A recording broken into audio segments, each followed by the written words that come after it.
Hi everyone, my name is Laura Adler. This is the first video in a series of 30 videos that I'm going to be doing one a day for the entire month of June.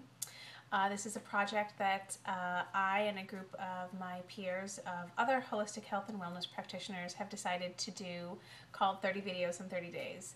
And they're short and they're informative or funny or whatever, but they're just sort of ways to get out there and to maybe answer questions that people have about health and wellness or nutrition or personal care products and the safety of what they have in their home or under their sinks, or maybe questions about my practice or what I do, maybe how I walk my talk.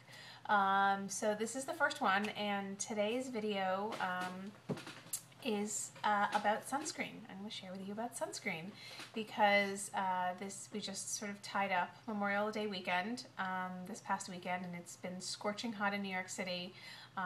Today was, I don't know, in the high 80s. Yesterday was in the 90s. Blazing hot. We really didn't have spring this year, and I think this heat took a lot of people by surprise, and a lot of people were probably caught unawares or unprepared, and one of those people was me, and I got a ripping sunburn over the past weekend, all along my shoulders and the back of my neck and a little bit here, which is great. Totally joking, it's not great. But had I been prepared and had I thought ahead, I would have brought my favorite sunscreen, which is a product by a company called Badger. I'm going to show you right there. And the reason why I think this product is really great is that not only it's really effective, but it's non-toxic. A large percentage of the sunscreens that are on the market right now are really toxic. They're loaded with all kinds of chemicals that don't need to be in there, that unfortunately have never been tested for safety.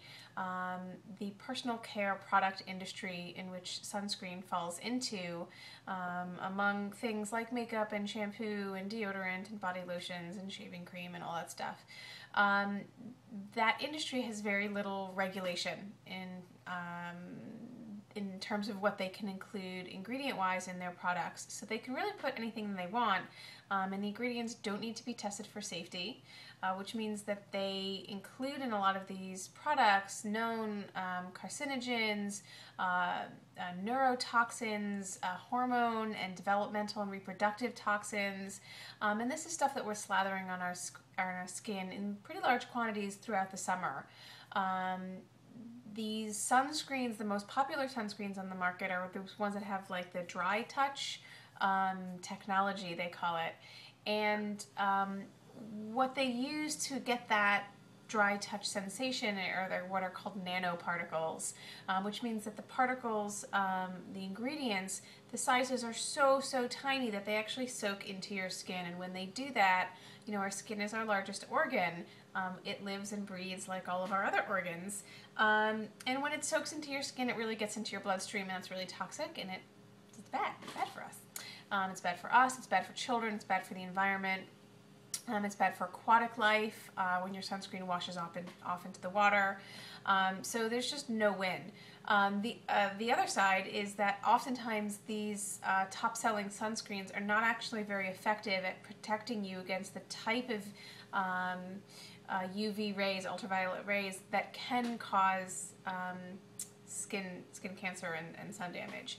So what makes this product different and what makes it really great is that instead of using a nanoparticle or a chemical barrier to protect your skin against damaging UV rays, it uses what's called a physical barrier, and its primary ingredient is zinc oxide. Zinc oxide is, if you're an 80s person like me, grew up in the 80s, the whole beach bum surfer, lifeguard with the big smear of white sunscreen on their nose and under their eyes, that's zinc oxide. So zinc oxide has large particles that actually sit on the surface of your skin, much in the way that clothes would protect you from damaging UV rays. Zinc oxide does the same thing. So it's totally non-toxic, it's totally safe. You can check the rating the toxicity rating of both Badger sunscreen and any sunscreen that you already have at home on the Environmental Working Group's website. The Environmental Working Group, I can talk, has a annual sunscreen report where they rate all of the sunscreens that are on the market for the most part, and rates the worst and the best among a big stretch of criteria, from its effectiveness to its toxicity, and it rates it on like a 1 to 10 scale. And Badger rates at a 1. Neutrogena Sensitive Skin 30 SPF, which is my backup in case I run out of Badger, because I know that any Duane Reade or CVS will carry that brand and that product. Has a rating of 4, which out of 10 obviously is not that terrible, but it's not the best. So I'll use that one in a pinch, but Badger's really my go-to sunscreen. The only downside to Badger, which I'll be totally honest about, is that it creates a little bit of a white cast on your skin, which if you're pale like me, just sort of makes you glow in the dark a little bit. I usually refer to myself as Casper the Friendly Ghost, both in photographs, because I photograph really pale, but especially in the summer when I have sunscreen on. I'm that person, I'm that friend that like has to go to the beach and slather on sunscreen. Anyway, you should slather on sunscreen too, because it's really important. So yeah, that's it for video number 1. Badger sunscreen is my product of choice. If you have questions about personal care products, cleaning products, food, organics, health and weight loss, anything like that, let me know.